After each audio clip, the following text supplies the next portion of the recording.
Oh, without a doubt, prioritize your health, because I am only now kind of doing daily walks and daily stress and daily prioritizing, and what I never start a meeting before 9:30 because I have to do my walk. I have to, and it's an hour kind of absolute. Don't even bother calling Celia because she's on a walk first thing in the morning. Hello, and welcome to another episode of the Burnt Chef Journal, hosted by myself, Chris Hall, the founder of the Burnt Chef Project. This week's guest is Celia Gaze, who joins us from Lancashire to talk about her business, the Wellbeing Farm, and also how she left the NHS after experiencing high levels of burnout, worked at setting up her own business within hospitality, which has become a successful wedding venue. But she talks about her journey through that process and also what led her to write the book, Why Put a Bow Tie on a Llama? Sounds like a crazy title, but honestly, this is an episode that's very current, topical, up to date. Celia is a great person as well with a wealth of experience, so I think there's something for everyone in this episode. As always, please enjoy it, give us some feedback when you get an opportunity, and we'll crack on. On the surface, we at Lamb Weston are a leading global frozen potato product provider, but hospitality is in our roots. We are helping to chip away the stigma of mental health in the industry and truly believe in well-being through potatoes, which is why we are in full support of the Burnt Chef Project. If you want to find out more about how we provide well-being through the humble potato, or try a free sample of our award-winning products, such as our proper British chips, the Dukes, follow us on Instagram at Lamb Weston UK.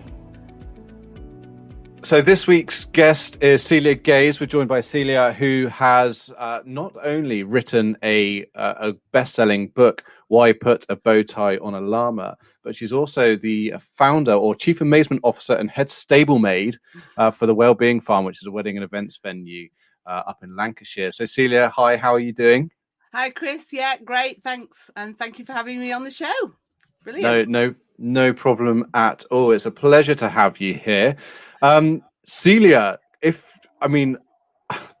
there's so much that I could say to explain you, having read a bit of your book currently, but this podcast isn't about me talking at you. If you could give people just an overview, Celia, like, who are you? Like, why put a bow tie on a llama? Yeah, well, everybody thinks, what on earth are we now here to listen to when I talk about llamas?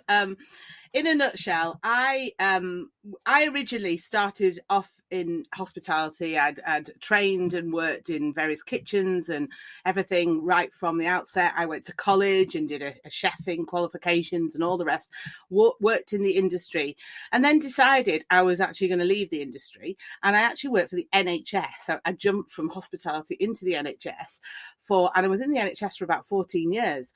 I had massive big projects to lead on. And the big project that I kind of led on was the reconfiguration, it sounds very complicated, of healthcare services in Greater Manchester.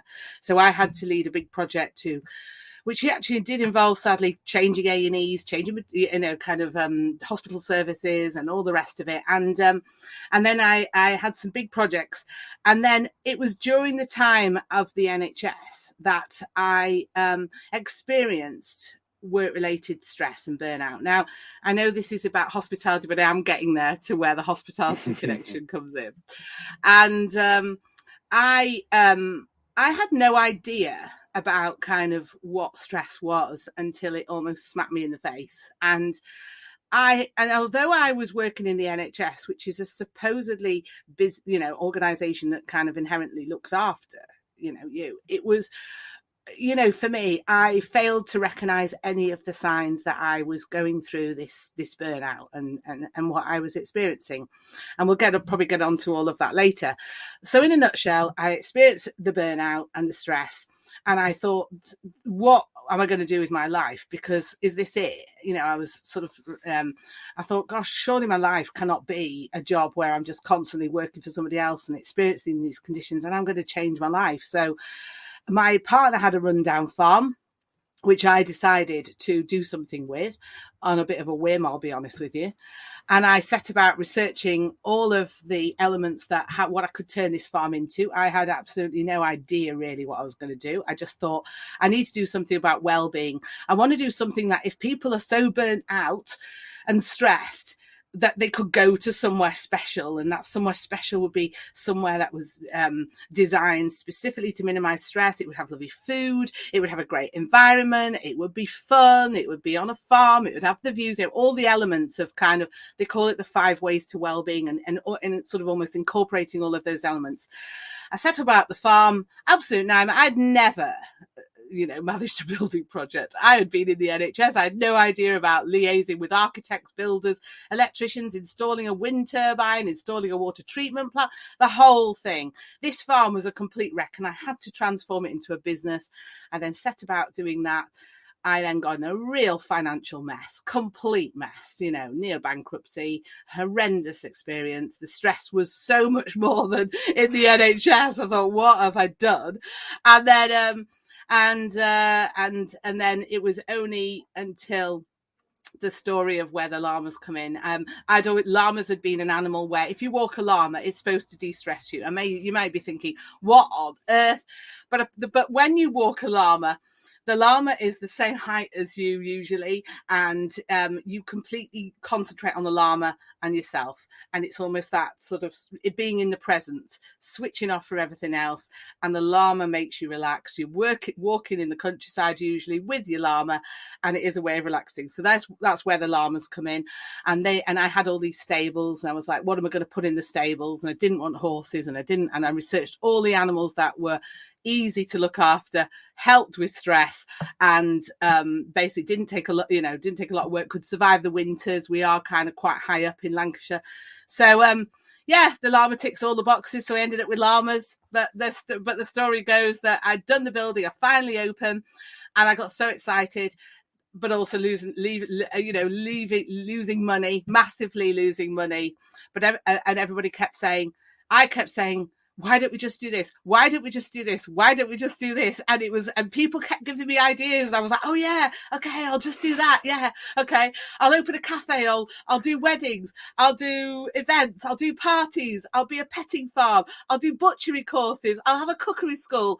I'll do, you name it. I'll do it from this one premises. And it ended up in a complete mess with 14 different things going from this farm. Nobody knew what it was, kind of what on earth was this business model. And I am December 15, when traditionally in hospitality, as you should be packed out. It's your busiest time. I had 0 customers, and I was like, what is going on? This is just not working. And I decided, I was so desperate. I remember that I had to phone the VAT office, and this is the only time that the VAT office have ever done me a favour, because in the NHS you don't understand what VAT is. The NHS is like an unreal world. You're dealing with millions of pounds of funding, and you are so out of kind of the reality of day-to-day work life that you kind of think you're dealing with so many big figures, that thousands on this and thousands of that. You think, oh yeah, that's okay, and it's ridiculous.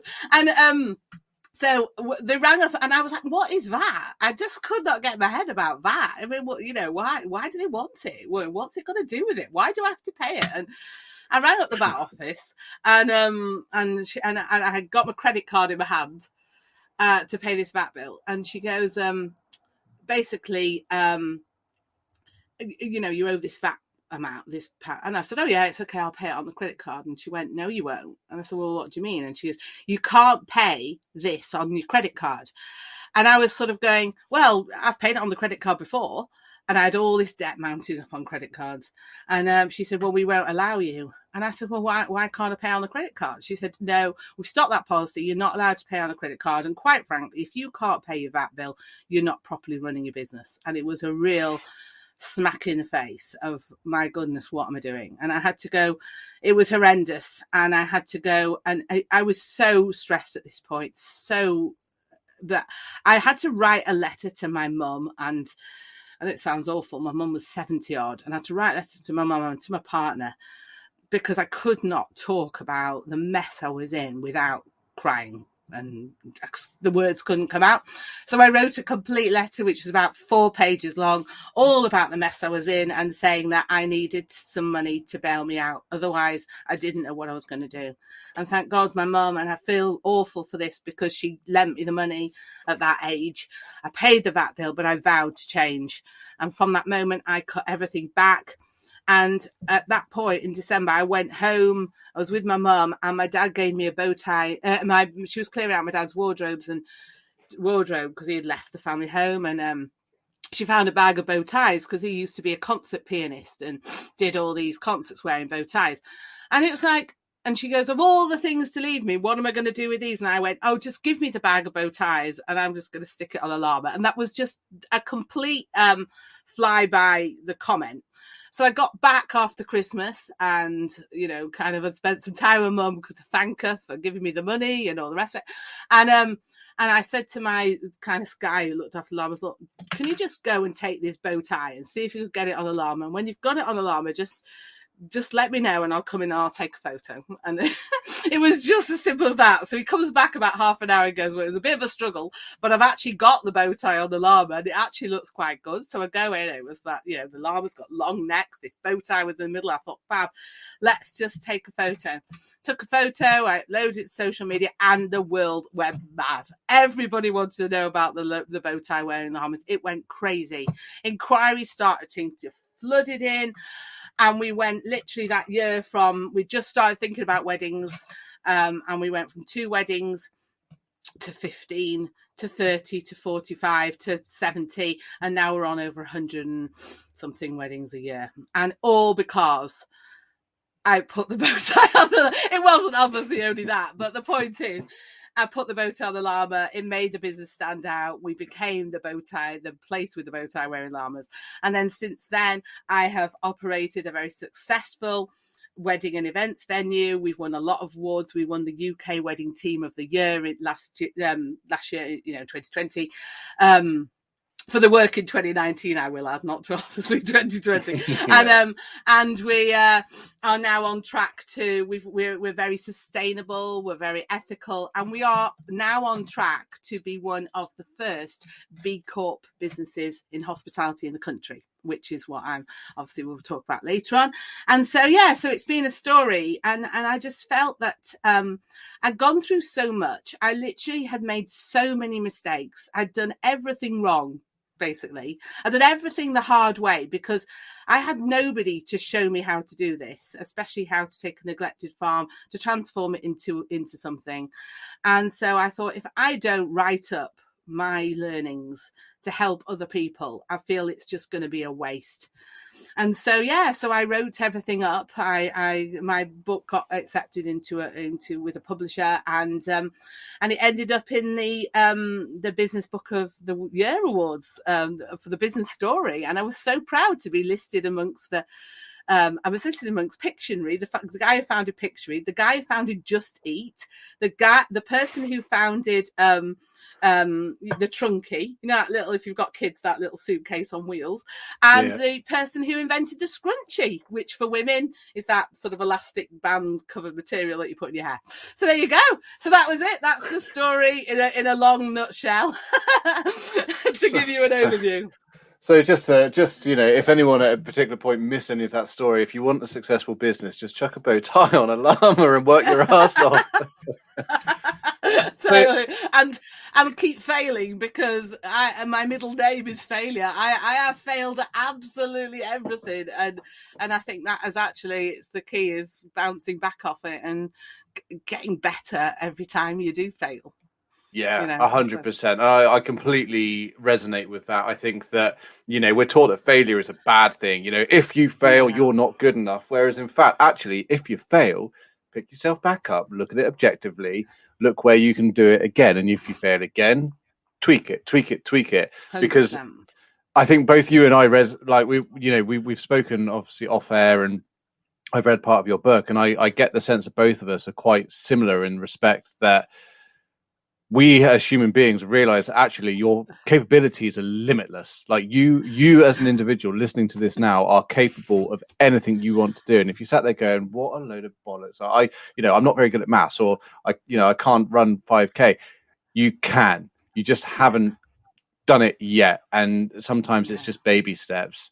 But would it be fair to say from your journey, Celia, very similarly to me, that at certain stages of your career that you thrive on stress, like it's your fuel, it's your energy? Yeah, do you know what? I know. I think when I'm quiet, I'm a bit of a nightmare. when I'm slowed down, I'm a bit. I'm that kind of A-driven or whatever I don't know the phrase. Constant on the go personality. My team, I think. You have to embrace change. I am forever coming out with new ideas. We're a very dynamic business, and some people absolutely love that and think this is great, this is really dynamic, I'm working somewhere, it's going places. And other people are like, oh my goodness, I just can't cope with it, this is just too much, but I feel that it is that sometimes stress can be a good thing. I mean, if I hadn't had stress in every area of my kind of working career, I mean, if I hadn't been through that stress in the NHS, there's no way I would have left it, because I loved the NHS. And I would have been there. They have a very good pension scheme, the whole thing. I would not have left the NHS if I hadn't been through all of that stress with nearly failing at the business and all of that kind of near bankruptcy. Again, I wouldn't have changed. I would have just carried on with the things that I was doing. So sometimes, although in the time, going through stress is one of the worst experiences that you can ever go through, if you kind of use it as a catalyst to change your situation, to change the circumstances that you're in, it can be one of the most positive things that you can go through. So should we then, at this point moving forward, should we relabel certain stress as stretch, like a period of our life where we're not talking about habitual stress, and we'll come on to what that looked like for you in terms of burnout in a second. But shall we just say that, daily life events and failing and being put up against the cosh from time to time in moderation is a stretch phase where it allows us to push our boundaries and to develop and grow? 100%. And I think it's always perceived as so negative, stress and things, but actually, if you view it as for me, when I had this stress, I mean, when I look back, I'm like, why did I not know about stress? I feel like I felt really stupid at the time to have gone through what I did without knowing these symptoms, because I was kind of driving to work and feeling sort of almost physically sick. And I'm sort of driving on the, holding the steering wheel and like a chest pain, a pain going up my arm. I'm like, my God, I'm not even 40 and I'm going to have a heart attack already. I seriously. And then I was so kind of, the catalyst for me was when I was in a meeting. Now, you're in the directors, I was a director in the health service. This is not the place where you burst into tears. This is really bad. And, I'm on the board of directors, and there's doctors around me, and there's the chief executives, and there's non-executive directors, all people of industry and medical. And I was heading up this project to save 42 million from the NHS. When I look back, I'm like, why did I take that on? And somebody asked me these performance figures, and it wasn't turning around, and it needed a massive Titanic. You couldn't turn it around. It's just too big, too bureaucratic, too difficult. And I really thought I would be the knight in shining armor to go in and save it and to do all of this. And it just was so hard. And every day I was getting more and more and more worked up as to why. And I thought it was me, and I thought I was failing, and it wasn't working. And I couldn't see the symptoms, and I was coming home at night and I wasn't sleeping. I was crying all the time. Anything, the slight criticism would set me off. And I wasn't a person who'd cry. I led bigger projects than this. And why was it that this thing just set me off? And I remember somebody mentioned something, well, it's clearly not working, is it? And I just burst into tears and kind of left the building. And I'm like, what is going on? And I went to the doctor and I said, I really feel that something's not right. And he said, well, you're experiencing work-related stress and burnout. And I said, oh, well, what does this mean? Is it going to be like a couple of days of work? And he goes, no, you're going to have to take at least a week, actually 2 weeks. And I said to him, I can't take 2 weeks. Are you mad? I said, just give us a couple of days. I'll be all right. And he said, no, if you don't take this time, Celia, you're actually going to be very ill. And I was going, what, is it that bad? And he said, Celia, you're ending up on a burnout situation with what you are describing. And now at that point, he said, I want to prescribe you some tablets. And I said, oh no, I don't want to go onto tablets. I said, there must be a way of getting out of this. And he said, well, you're just going to have to take time off if you won't go on medication. And that was quite a strong point of me, because I kind of read books like Prozac Nation and all this kind of thing and didn't want to associate on getting onto all of that. So I decided to go off, and I didn't just go off. I became absolutely obsessed with stress. What was this condition that went from high flyer, energetic, kind of enthusiastic person to a complete crumbling wreck who cried all the time? What on earth goes on from that point to that point? And how could I have prevented all of this? And I became so obsessed with stress that I couldn't just have stress. I had to do a qualification in stress. And then I had to do a qualification in stress management. And I had to do another qualification in organizational stress. I mean, this is ridiculous. This is kind of what I'm like. And I ended up being so kind of, and this is the turning point when part of this qualification, you had to do a module, it was qualification in, it was an online, but it was also, you had to do written piece of work. It was with accredited body. It wasn't just kind of an online 3-day thing. And I had to do a module on design an environment specifically to minimize stress. And that was when I went into full on the designing this environment and everything you'd put in this to minimize stress and how you would do it and everything. And when I finished, it was like, she said, I only asked you to do a 3,000 word piece of coursework. And she said, we have just got a mammoth kind of piece of researched coursework with the building design. She said, I can't give you more than an A star or whatever. She said, there's nothing I could do. And I said, well, I actually am so into this now, I don't want it to stop. And that's why I said, and my partner, Stephen, he had a rundown, neglected farm. He wasn't doing anything with it. And I said, can I not take my project that I've designed on paper as just a piece of coursework and turn it into a business? That's how crazy my thing was. That was the extent of kind of the work I'd done. And it was not a business plan. It was not a kind of, can I make a proper business? It was like, how can I transform this farm into something to help with stress? And that's how crazy and stupid really when I look back. And it's not a way to start a business. But I eventually got there in the end.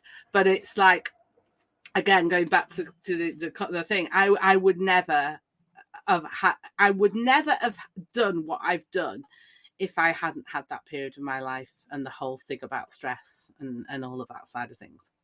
That's amazing hearing that story. The thing that totally mad. Yeah. Well, do you know what? I share your madness, because similarly to yourself, 2 years ago, before, as the Burnt Chef project was starting off, I took a diploma in workplace stress reduction trainer, as in like a trainer. And it was exactly the same thing. So you're studying the HSE management standards, you're going back over all the years, looking at the stress statistics as well from the ONS. So I've done the same course, or all but one module finished, because the Burnt Chef project ended up taking off. But the thing for me is, I was like, boom, because mental health issues and mental illness was all this thing, but no one explains that there's a step in between being well and not being well, and that's 100%. You sometimes, not in all cases, but sometimes, especially within our industry, it's habitual long-term stress, and if it's not being dealt with, and so when we're talking about what your example was with the NHS, and you looked back to the HSE management standards, which is demands and control and all these things, those six steps that actually impact well-being, no wonder. Like, no wonder, I know. you know. And it was also like, I mean, I had this stress episode, and we're looking almost like 10 years ago that I had this. And well-being was not even being talked about. It was just starting to be talked about in the NHS circles. This is kind of how, you know, and the reason I called it the Wellbeing Farm is because obviously we were in the NHS, and you're privy to information that isn't necessarily in the massive public domain at that point. And they were talking about well-being. And so when I came to a farm name, I was like, what am I going to call it? Wellbeing, the Wellbeing Farm. Why would I just call it Wellbeing Farm? And then it was like, I called it the Wellbeing Farm in case anybody copied my ideas. But I'd always have the original kind of idea. But the point was, when I originally had stress, this is like 10 years ago, when nobody wanted to, it's almost like I had some sort of contagious disease, because colleagues did not want to be with somebody who was stressed. People saw me as a failure because she's no longer, she's lost her touch. I will say that I had this stress on the back of having a baby. So I just had a baby. I was on maternity leave. They called me on maternity leave to come and do this project. Well, and really I shouldn't have it. They shouldn't have called me, and two, I shouldn't have accepted, but that's another thing. But the point is, I got this feedback going, she's lost her touch since she's had the baby. She's not the Celia that was there before she had the baby, And I started thinking, my goodness, I've lost my touch. What's going on? Why can't I do stuff that I could do before the baby? And now I can't do that now, including hours of working and et cetera, et cetera.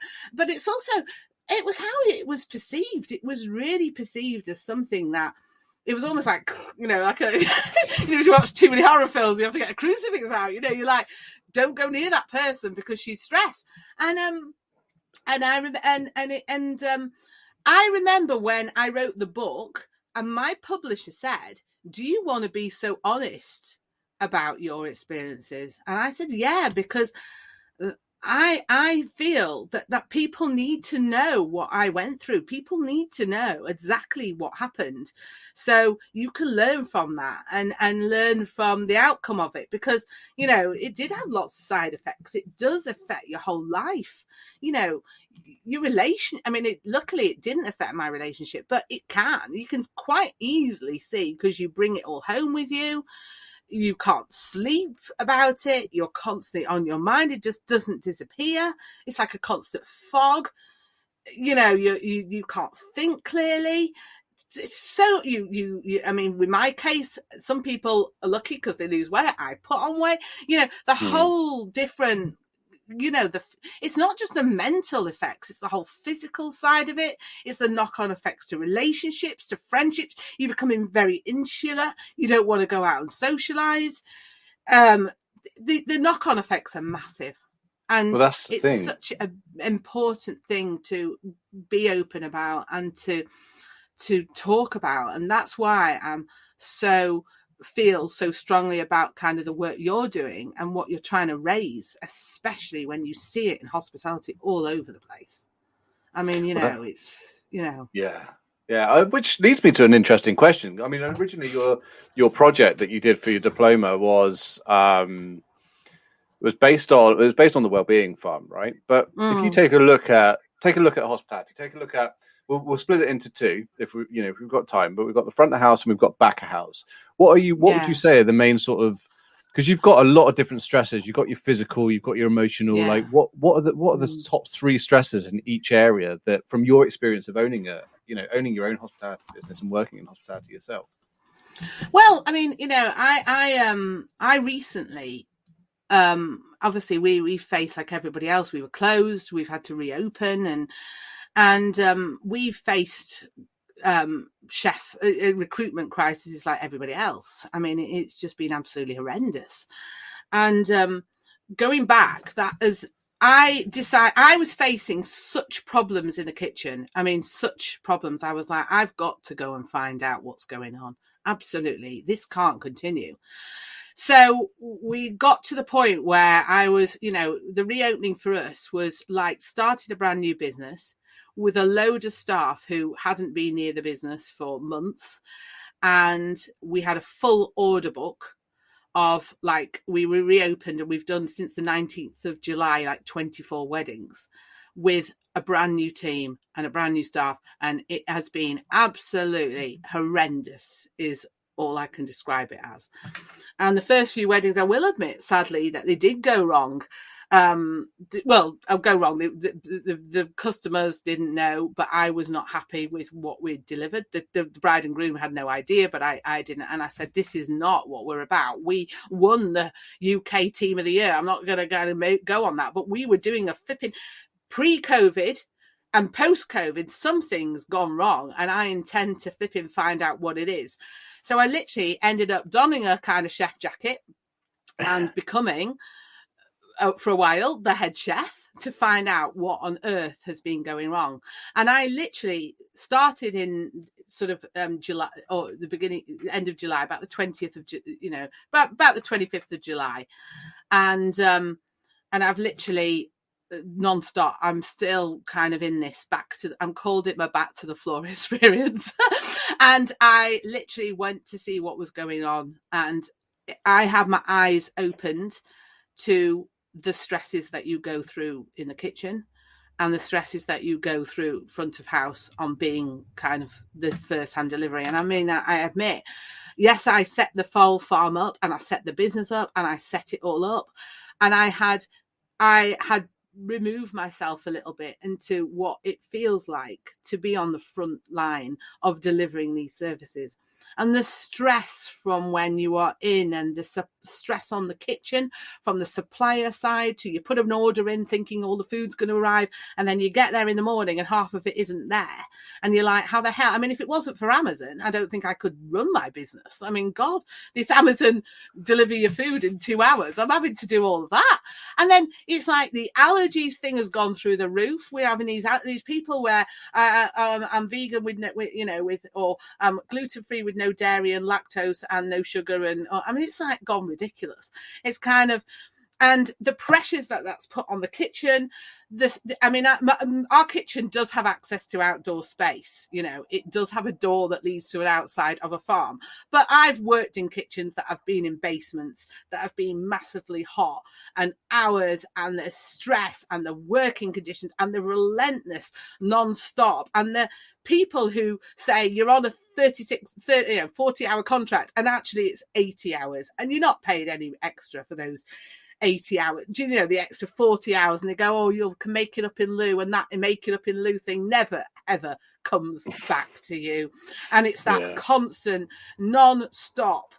Oh, and by the way, I've just done the order and the person's now gluten-free, and it's like, and unless you're in it, and that gluten-free, or those vegan, can not have nothing against vegans and gluten-free, but you kind of need to know about them in advance. You can't just magically produce something and so from that side and the kitchen side through to the front of house, and how rude some customers can be, and how so kind of, we've had brides which are, oh, could you just bring me a tissue? I need to wipe my face. Well, go and get your own flipping tissue. And you've got to constantly do all this with a smile on your face, that whole hospitality. And I'm in awe of how my team and others just cope with irate, often arrogant customers who if it was me, I'd just be telling them to, I don't think I could do this all the time. I mean, it's so hard. And, the pressures that people are under, the relentless hours, the steps. I mean, on an average wedding that we do, if you don't do like 20,000 steps, a shift, and the long hours. And I mean, since being in the kitchen, I've put a lot of processes in place. I've now have a system where, the chefs will come in, say 9:30, and then at 5:00, an evening chef will come in, meaning the other chefs can go home and see their families. And we try and at least give them at least 2 days, the days off a week. So they are doing more of a 9 to 6 job. As instead of a kind of 9:30 till 11:30 at night job, and things like this. We make sure we give drinks to the team. We're not kind of just help yourself. We always have a beer at the end of a shift. with the kitchen team.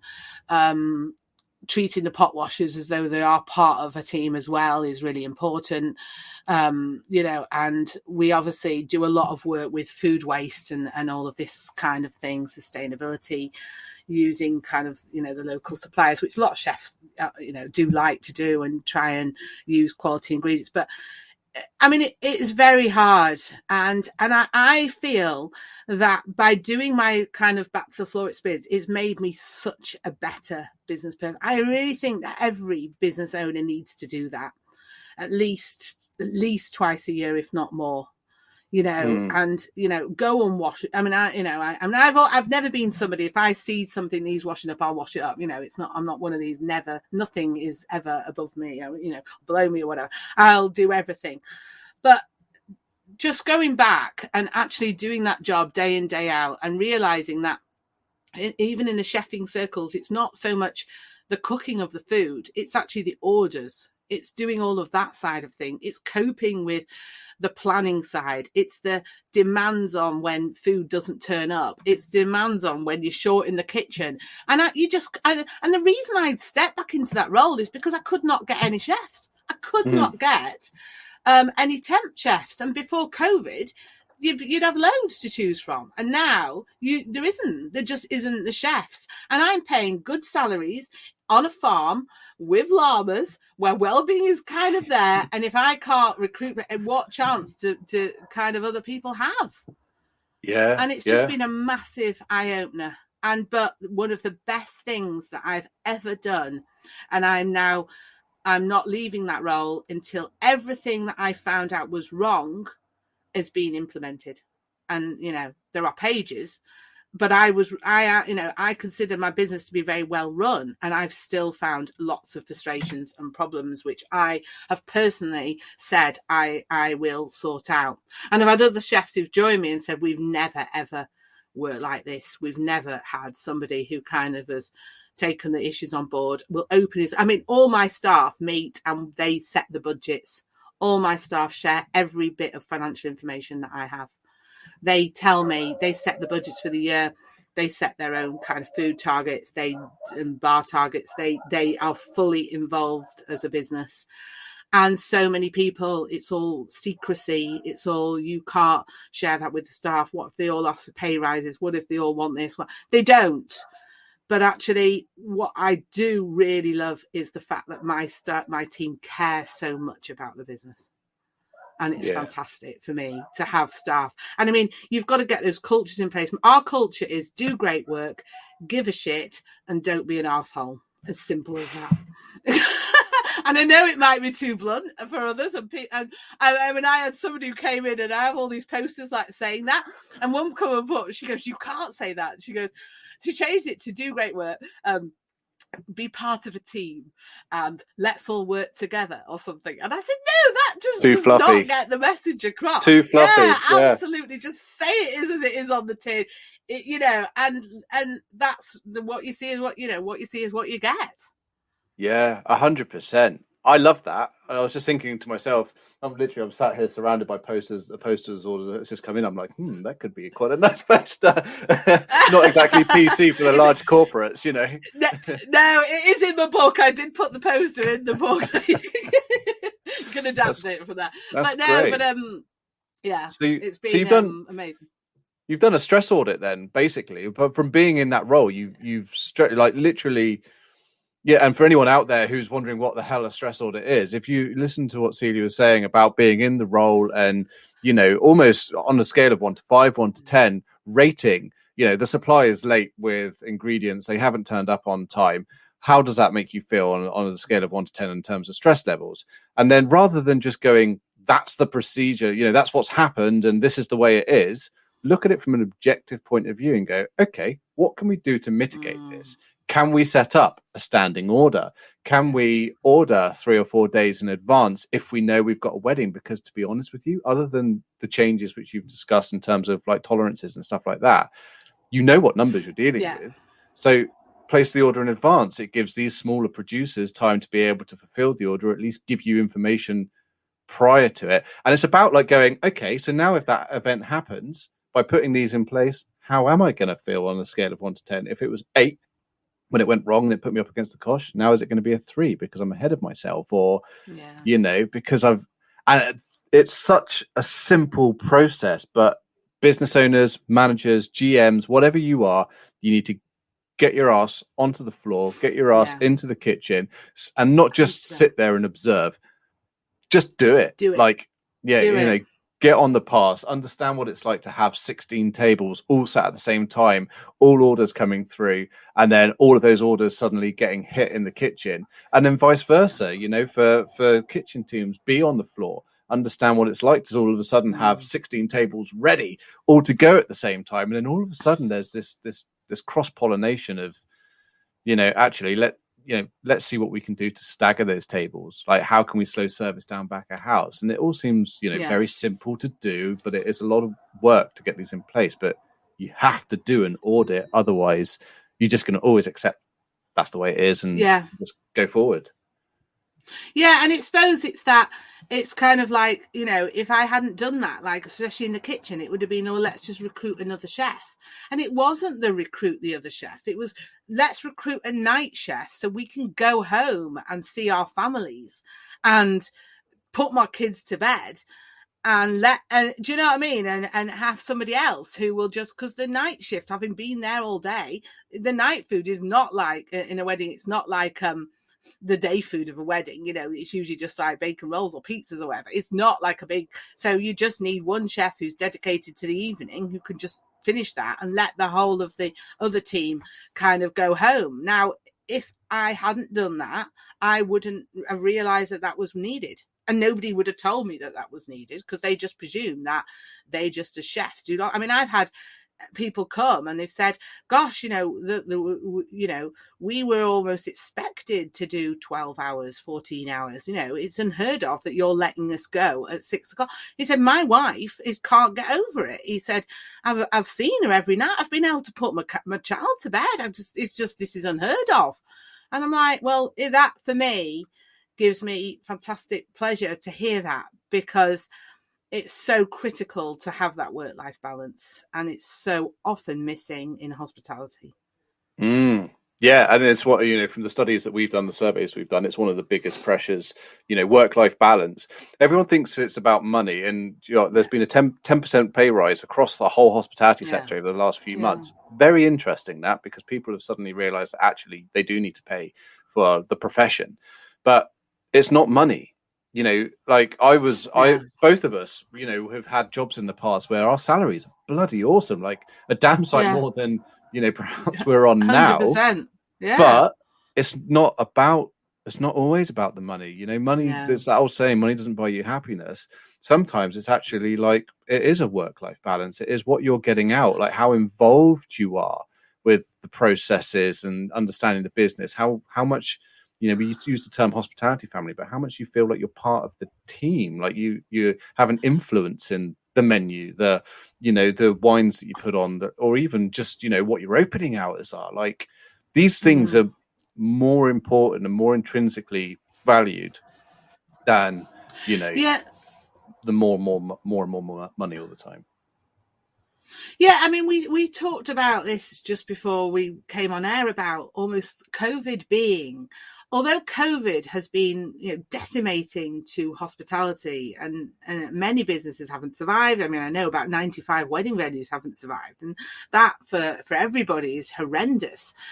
But it has been, in some respects, you could call it a wake-up call, because the way we did things pre-COVID and the way post-COVID are totally different. I mean, when I was having this kind of chef crisis, I kind of opened the black book of all the chefs who've kind of done temping for me or whatever, because they'd always give me the numbers, because they said, oh, don't bother going for the agency, because we actually really like working here, and just kind of give us a shout, And everyone was like, so I called 7 of them who had used before, and it was like, 3 of them one had gone to be an IT consultant, and I was like, wow, I didn't even know you could put on a computer, turn a computer on, never mind an IT consultant, never mind. 2 had gone to work in a supermarket, 2 on Amazon, and a few had just had a wake up call, and you know, we've lost, and it's a shame because those 7 chefs were flipping good, but you know, they don't want to go back to what it was like before. And we've had to fundamentally relook at everything. Kind of, people are just had that time out. They've had that experience with their families, that taste of what it's like to be able to go home at a decent time and put your kids to bed, etc. And they're like, no money is worth that. Especially the money I was getting pre-COVID as a chef doing all those hours. And there is so much more. I'm talented. There's so many other industries that I can do, which may not be as fulfilling and as exciting when I was a chef, because you know, kind of, you know, the passion that some people have for food and that whole creativity. But my work life and my standard of life and my health is a lot better now than when I was doing all those hours in the kitchen. And it's very much about businesses having to raise their standards to say, you know, in future, in 5 years' time, will people put up with any of that crappy working conditions? Will they put up with people being paid low pay? Will they put up with people working kind of all the time and putting on 40-hour contracts, and they're not really 40 hours, they're 80 odd hours? And do you know what I mean? And all of these things. And I don't think I mean, there will some who will always continue to do that, but I'm hoping that the better companies will continue, like I am doing, to realize that actually to recruit the best people and to recruit the talent, the best people are not going to want to put up with any of that. You know, and I do feel that post-COVID is a totally different world, and the hospitality has had a wake-up call, and you cannot continue to treat people like this. Because that's where you get the burnout, you get the wellbeing issues, you get the work-life balance, you get the stress. And we're all human, and nobody can tolerate that for so long without having a detrimental effect on their health caused through work. We're literally, and this isn't a sales pitch at all, but we're just about to launch a T-shirt today which says, "Not all heroes wear capes, some work in hospitality." Yeah. But I think the key thing is that, despite the fact that, you know, we are heroes for working in this industry, or profession, as I like to call it now, we're not superheroes. We are not made of Kevlar. You know, you are human. And despite the fact, you know, stoicism teaches us to be, you know, toughen up and don't show a sign of weakness and wear it as a badge of honor. Ultimately, you know, even if you are like that, you're still pink flesh and blood. And at some stage, something's gonna break through that. But I wanted to ask Celia, slightly playing devil's advocate here, and I'm interested to hear your thoughts based on your experience. I have spoken to a large number of business owners who are sharing their frustrations with me about the number of applicants they're getting for roles whereby, so hospitality has obviously done this flip now where people are rightly so asking, you know, for the right wages, for the right level of work. But also there's a lot of individuals out there who are maybe, for example, at a CDP level, saying, I want a head chef's job and I want to be on 45k a year, and, you know, you need to give this to me. What we're finding is that seems to be quite a commonplace. It's happening more and more, but there's also huge long-term impacts to that individual with regards to resilience and taking on those roles. I mean, have you had any of these experiences where, you know, someone comes to you and says, you know, I might not be qualified for this, but you're desperate and you need it, and if you want me, here I am, type thing? Has that happened? Yeah, it has. It has. And to be honest, I'm facing a situation and where I recently had somebody who applied for a more junior chef role, and I said, no, would you be able to do the head chef role? You know, now he's coping brilliantly, and I'm helping him an awful lot, and you know, he's fine, but it's a lot of pressure, you know, and I've had to adapt this. I mean, I wouldn't have taken on somebody who wasn't a lot of experience. And I mean, in all fairness, he had 9 years experience of a head chef somewhere else in another wedding venue. So it's kind of like, it wasn't seen as somebody who had just not been able to do that sort of job or hadn't experienced the pressure. But I think he was probably underselling himself a little bit to join the team. But I feel like, you know, if you go on the Indeeds around recruitment and all of this, there are so much people who are just clicking everything, you know, in the hope that they're going to get, I mean, and half of them don't even put a proper application together or a proper no cover letter whatsoever or any description. They just click, click, click, click, click. And let's just see if I get anything from that. And I think there is a sense of desperation, but that's why I got to the point where I was so desperate. But I thought, actually, the people that had come in to do the job were just, I mean, I was like, they're no good. I mean, I don't want those kinds of people in my business. And actually, it's better if I go back and do it myself and understand the role a bit better and recruit the right people to do that job, rather than just putting up with anybody. Yeah. But obviously I appreciate there's not a lot of business owners who could go and do the chefing for their business. You know, some aren't chefs. I mean, I've been out of it a long time, but I was lucky enough to, and this can often be seen as a threat to some chefs, but I think it's the best thing you can do as a business owner. I was very, very, I mean, I read the book, people might start switch off. It's Traction by Gina Whitman. And the point of this is about systematizing everything in your business. So it gives the business owner freedom, because if you have enough processes and enough systems and everything done, then basically things won't go wrong. So for example, in my business, we have like 300 processes all documented. So anybody could literally just pick up a process and follow it, or watch a video. We have loads of videos on every single thing. But when it comes to the kitchen, I have a complete chef Bible of every single item with a recipe and with a photograph of how it's to be presented. And so when it came to me going back and doing the kitchen stint, I literally took the chef Bible and I just followed the recipes like it was and I just thought, I've just got to treat this as I'm cooking.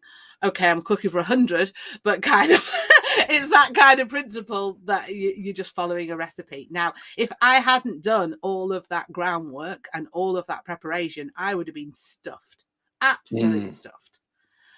But the point is, that's about kind of, you've fundamentally got to set your business up in the right way. And then I think that you start to attract the right people into your business because of how you set it up. Yeah. And I don't mean I completely agree with you. I don't mean to sound like an arsehole. I think that people should push themselves, and, you know, you should always go for, you know, perhaps the next roll up. But I think the important thing, and where I voice my concerns with this is that already as an industry, we've got a huge skill gap shortage, whereby, you know, your head waiter or general manager has left. So as a result, someone's been recruited to fill that position out of, you know, sheer necessity. Same with, you know, your head chef leaves, your sous chef becomes a head chef with 6 months experience, your CDP becomes a sous chef, and all of a sudden everyone's moved up. But where my concern is that we've got people at the moment going, well, do you know what? Yeah, I have been underpaid for a long period of time. And yeah, I might be a CDP, but I'm a head chef now, and you can pay me 45, 50K a year for that. But what you're potentially doing, the money sounds great, but at some point you will hit a breaking point where you 100%. don't have the level of, or feel like you're in control, where you don't have the skill sets, where the pressure does mount up. And rather than people within our industry going, oh, actually, do you know what? I think I might have overstretched myself. I need to take a step back and learn these skills. Sometimes it has a detrimental effect on the business owner, because they go, oh, actually, it's the business's fault. You know, it's the terrible conditions that I'm working in. And I think that, you know, we need to have the conversations from both sides to be able to try and open up this dialogue and let people know that actually the business owners are, you know, struggling with this as well, you know, and it's not always their fault. Sometimes we do need to, you know, back years ago, to get a position, you had to work in the position below for 4, 5, 6, 7, 8 years. Yeah, and then there's this automatic entitlement now that people think they've got. I know, and that's the other flip side of it, isn't it? Really, like, people should be paid fairly. They should have a good work-life balance for the job they do. But also, you know, if you haven't been promoted within a job up to the next level, you know, the employer should have a clear roadmap of what you need to do in order to get there, as opposed to, you know, just you feeling like it's a personal attack on yourself. And so I'm very, very conscious of the two sides of the conversation, and I just wanted to sort of get your get your input on it. Yeah, I mean, a lot of people just think it's an automatic right to have pay rise or an automatic right, and businesses. I mean, my business is no exception. I think I lost about $500,000 in COVID. And you've got to find that from somewhere. That's got to be found. And although you're doing your best to raise work standards and you're doing your best to do work-life balance and address all of these things, you're still, it all cuts into your business finances and things. It's really tough at the moment being a business owner in hospitality. Really tough. Yeah, and our support services are finding that more it's the general manager and business owners that we're now supporting at this moment in time, because hospitality in general is experiencing a huge amount of stress due to the increased visitor numbers, all of this sort of stuff that's going on. But that plus the added financial pressures, plus also the pressure that you're having to pay for people's wages that's supporting their families. We do need to, similarly to how the customers need to start actually showing a little bit of respect for hospitality staff, because we're not pieces of shit on your shoes, excuse the terminology. Yeah. But also at the same time, we as hospitality teams need to appreciate that not all business owners are sat on catamarans in the south of France. Yes, there are a lot of business owners out there who are working in the kitchens alongside you, who are also dealing with a tremendous amount of pressure to be able to ensure that business is still afloat so that you can remain employed and that everyone can have a life. 100%. And I feel that the work we did on systems and processes, I feel every business needs to have that, because when you get a lot of people thrown in at the deep end and are like, what do I do? Well, it's almost like cut the butters, and there's so many different ways to present butters and cut butters. Well, and then I would get annoyed when somebody's not done the butters how I would. It sounds a stupid little point, but now there's a protocol which makes it with pictures of how to do the flipping thing. So the member of staff not getting stressed, the business owner isn't getting stressed, and they know exactly how to do it.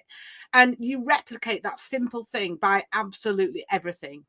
So then the business owner knows that if they don't have to be constantly there all the time, because if they follow the processes, if they follow the procedures and everything, you don't need to be on their backs all the time. My lot have a massive degree of freedom. I'm not somebody who will constantly kind of breathe down and, breathe down the backs. But it's like, I cannot take the risk that these weddings aren't delivered perfectly. And so they're only delivered perfectly because there is such a documented process that literally follow from when the minute that first guest arrives at the farm to when they leave. Every single thing over 8 pages is documented of how a wedding coordinator, for example, would run the weddings. You have the chef with his recipes and the presentation. You have the front of house with literally diagrams on how to lay a table and how to, and all of this. You have the bar staff with videos on how to change the gas, how to change the post mix, how to pour a bottle of wine, how to polish a glass. And this is what you have to get to if you want a well-run business that gives your business owner freedom, and it gives the staff the knowledge that they know what they're doing. And there's no halfway around that. And you've got to get to those sorts of kind of standards. Yeah. Yeah, and it sounds like to certain people this may sound very clinical and be like, oh, you're stripping all the control, control away from us as teams, or you're not giving us the freedom to express ourselves. But that's not the case at all. I think it's there are still that's still there. Like, as you say, your teams have input in the business on a daily basis. But like for me, I'm thinking, I haven't changed gas since I used to work in busy bars in Bournemouth. So rather than me going, oh Christ, I'm not feeling competent, I'm not feeling confident in this, you can go, well, actually, I can take onus upon myself. Let me check out this video. Right, I've learned how to do that now. Now I can teach someone else, or I can direct them. And it's building that sense of confidence. Yeah, if anything, you almost end up with, kind of, it's almost freedom for everybody, because people know that if they follow the processes, then the owner isn't going to kind of get all het up and whatever. And sorry, should I turn that off? That's a one mistake. And basically, everybody knows their pace. Like, we have this thing called like an accountability chart, and there's probably about 300 things on that list, from literally going down to who cooks the food, to who's responsible for ordering toilet rolls, down to who's responsible for changing the gas. And every single thing has a line against it, as a name against it. So I know absolutely and that's the problem with hospitality. A lot of it is really, there's so much going on and lots of people are involved, and no one as the ultimate response. Do you know what I mean? And so everyone goes, oh, I thought such and such had done it, or I thought they had done it. And that's another stress factor when the thing isn't done. And it's like, if you just list all the things that you do in your business and then put a name against it, you can't then go wrong, because everything has somebody responsible. It's like every Wednesday we have like communication and coordination meetings with kind of like people at all levels come along to that. This is not a senior people are locked away. This is people at different levels, and they bring all their issues, and I it's my role to help them sort them out. It's an open forum where there's no blame culture, and we openly discuss frustrations in between departments, etc., of all these things. And I think the culture is a massive thing. And I think my focus during lockdown has been on what more can I do to improve the culture, to improve the working condition, can improve all these things for my staff. It wasn't so much on, we managed to sell lots of weddings during lockdown and things like that. We've made sort of improvements, but I personally took it on myself to say, what else can we do to really help the team, the staff, the communication, the fundamental staff elements, because that is the most crucial element in hospitality, is your staff. It's your biggest asset. And so often, massive. It shouldn't be on your payroll, on your bank balance, should it? It should be as like a business asset. Yeah, but a lot of times owners forget that. And that's when you do need that kind of wake-up call to realize how fundamentally important the staffing are. And I mean, I will openly admit, I'd lost that. I didn't have that at some points. Do you know what I mean? I lost that. I was growing so much, and I was like, oh, they can all cope with it. They're all like this. We're all doing things. We're all doing well.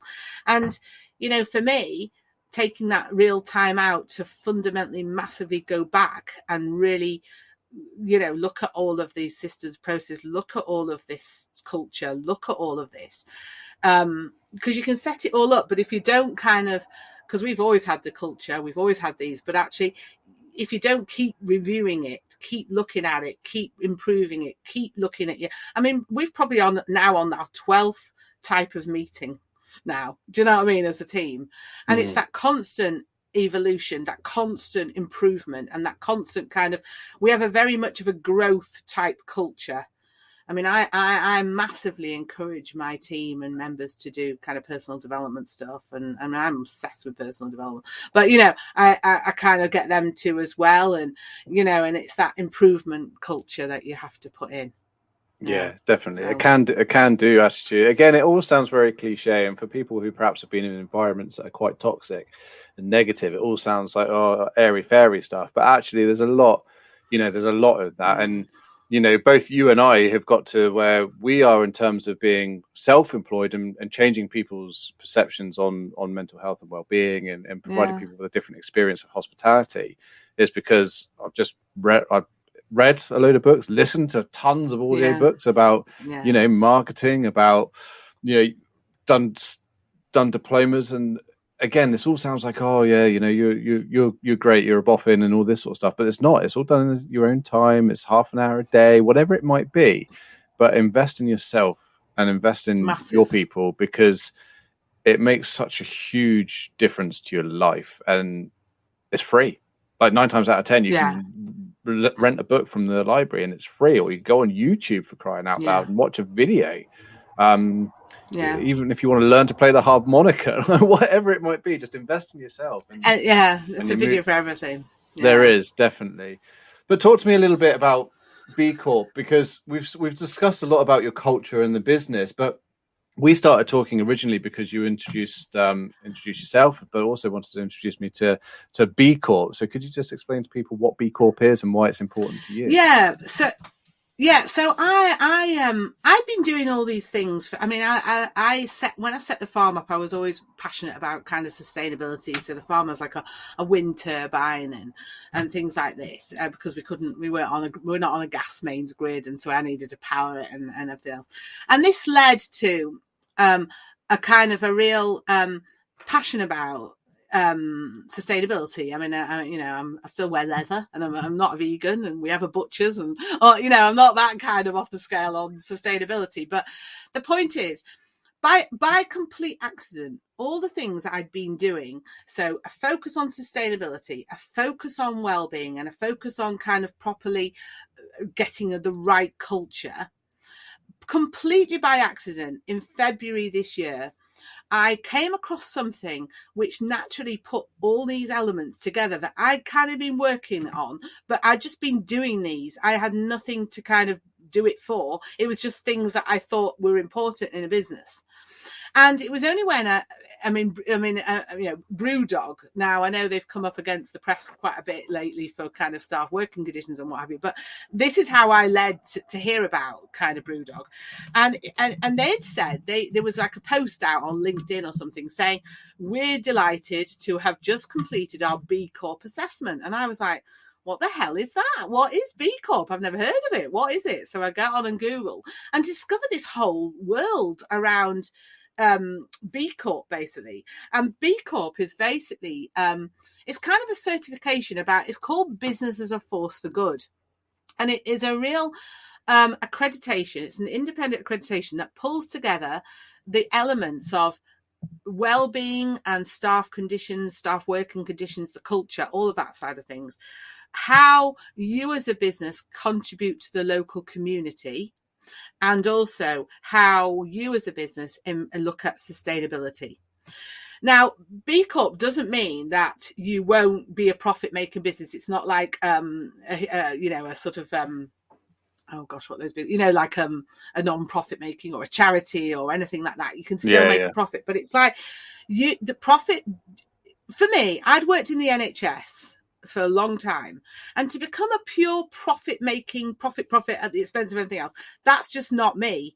I needed something which was a bit more kind of holistic, a bit more kind of, recognized social. So the point is, I came across this B Corp assessment and then started to realize that everything that I'd been trying to do in my business around paying people the right amounts of money, supporting the staff well-being, doing initiatives in the community, being involved. For example, I'm the entrepreneur ambassador of the local college, and different things. So kind of supporting other people.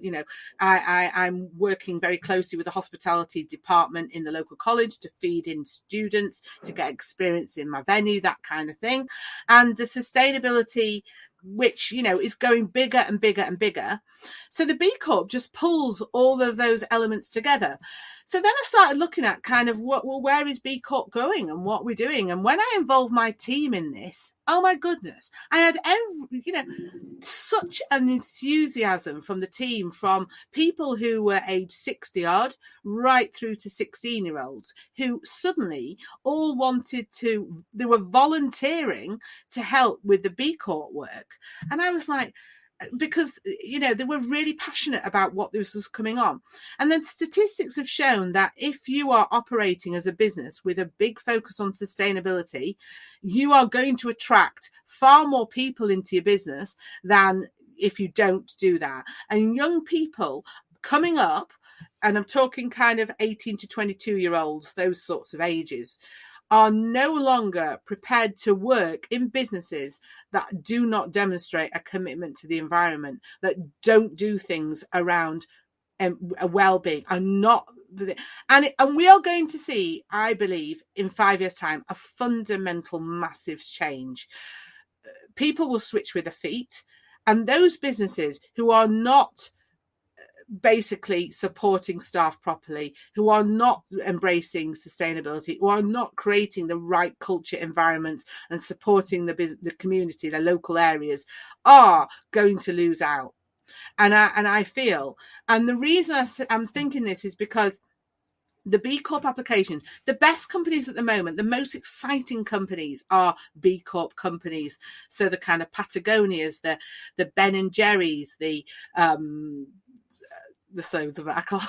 I've lost the plot to think about. But the point is, there's loads of it set. And now B Corp have had hundreds of applications, so much so that there is now a 15-month waiting list to just become a B Corp business.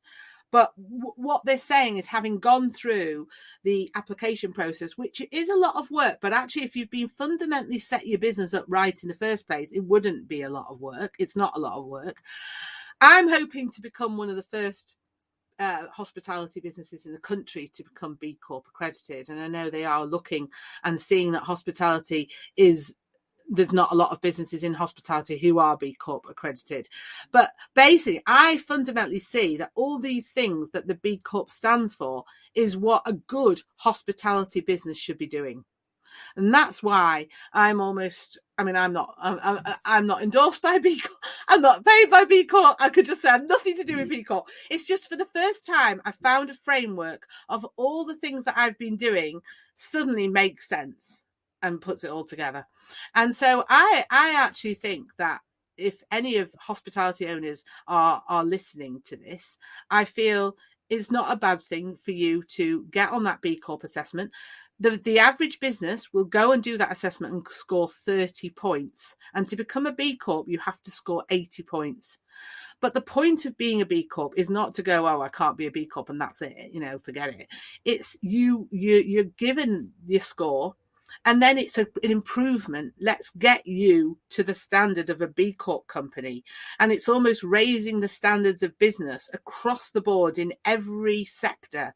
So anybody, any industry can become a B Corp business. But every single business has to put the staff first, has to put wellbeing first, has to put sustainability first, and working with the local community. And that is what young people want to see in the future.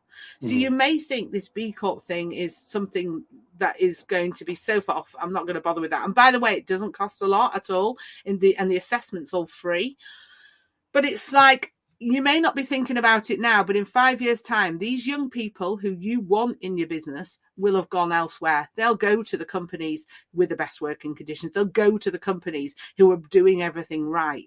And you can be left with everybody else. But I don't want to be that kind of business. And that's why I feel very passionate about it.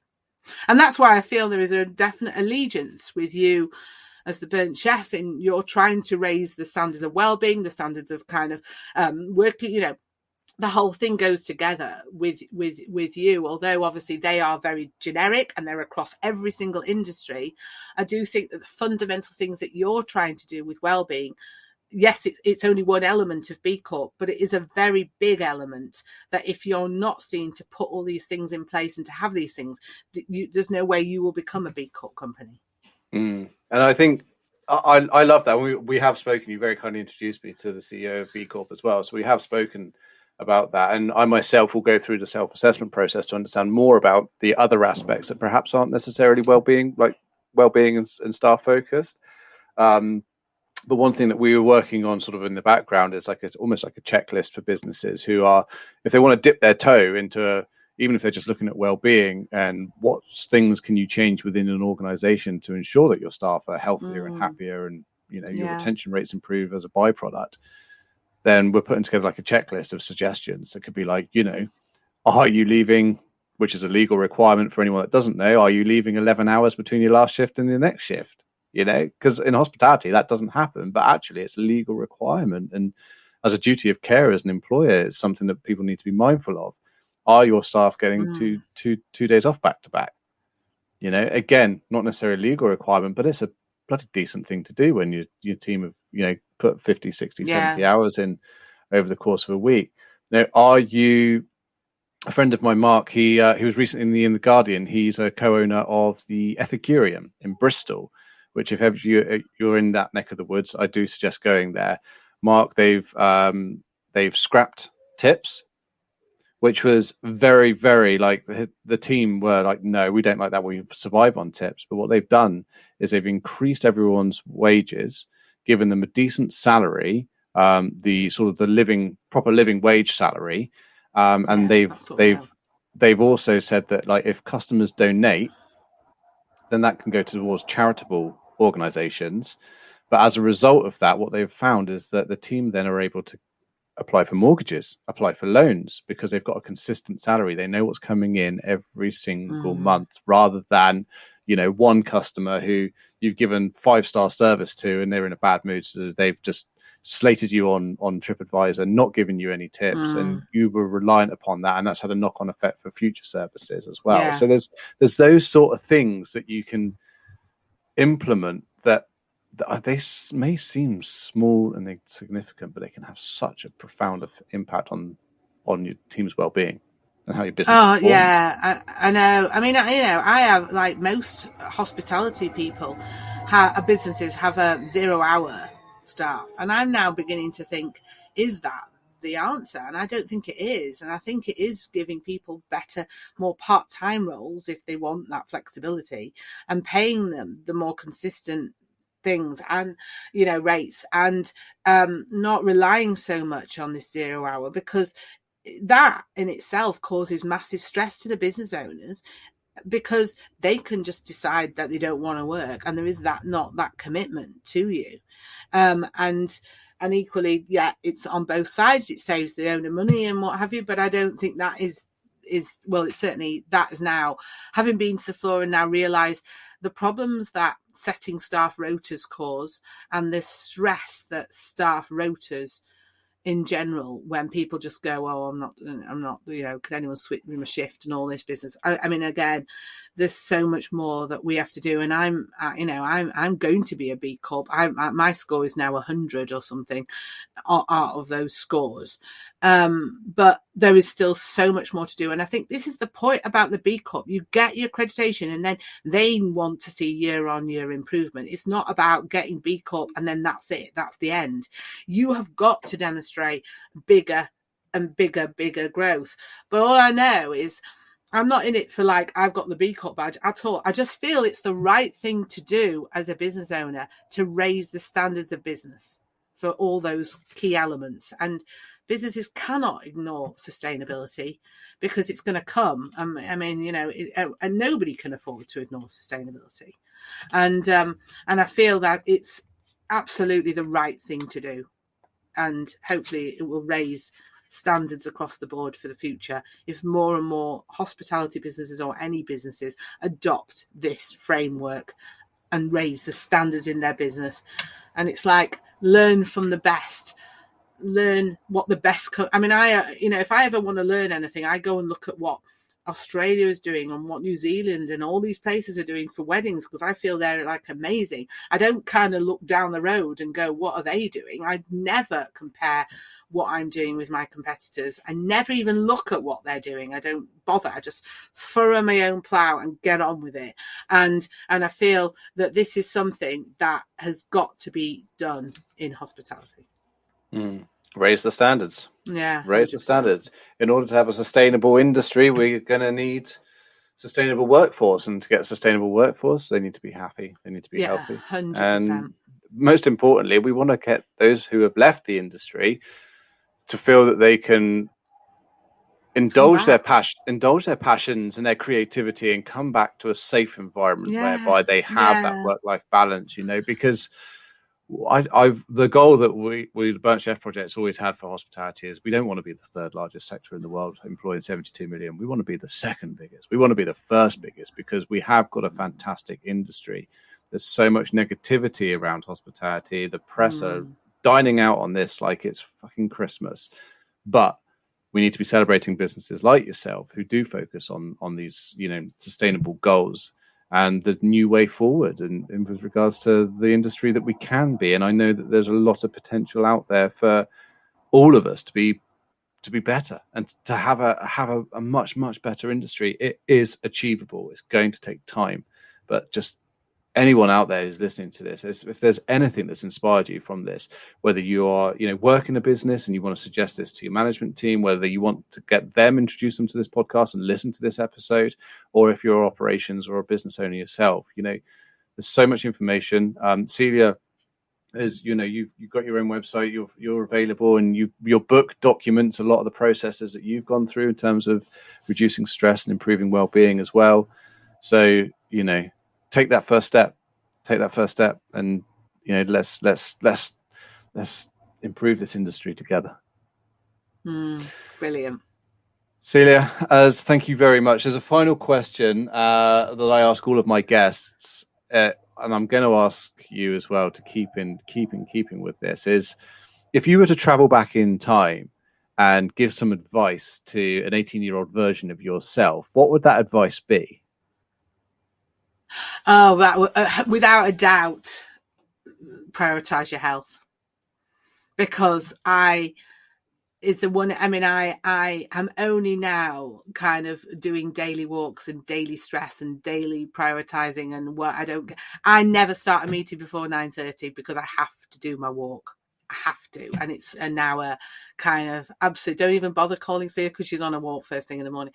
I would never been that, and I mean, I'm now realizing that my biggest thing is I wish I'd properly better looked after myself, and I feel that you can't, because no matter how successful and everything, I mean, luckily there's not anything wrong, but kind of, you just can't take it for granted. And I'm just seeing too many successful business owners, sports people, everything. They get to the top of the career and it's the health that makes them lose everything. And everybody just takes it for granted that they're always going to be healthy, that the NHS is always going to pick them up and sort them out. And it just doesn't. And, if there's one thing I would do is just with everything today, your health is more important than anything. So there you go. Might seem a bit generic, but for me, it's very key. Love it. I love it. Celia, thank you ever so much for joining me. And where can people find you if they want to learn more about yourself or your business? So I've got my own website, which is www.celiagaze.com. Or Celia Gaze, yeah, cool. And then but the main one is the Wellbeing Farms, which is www.thewellbeingfarm.co.uk, or Google Wellbeing Farm, and it's in Bolton in Lancashire.